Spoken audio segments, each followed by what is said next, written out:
Hello friends, welcome to Healthy and Tasty Options. I really enjoy Puran poli when it puffs up nicely like puri. I make my Puran poli without any ghee. Comes out very soft. Sometimes Puran mix gets loose. It needs to be a little thick to roll nicely. I'm going to show a simple hack to thicken the loose Puran mix. Let's get started. Heat a non-stick pan on medium flame. Add loose Puran mix. Spread it along pan. Keep mixing to avoid overburn. It took around 6 minutes to consistency.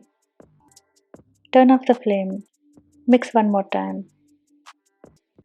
If your Puran mix is still little loose, freeze it for 15 minutes.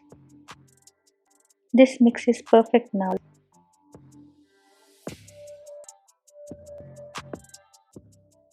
Roll Puran poli like chapathi.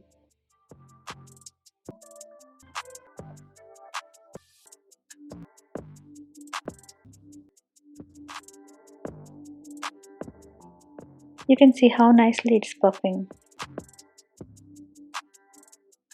Serve with ghee as per your taste.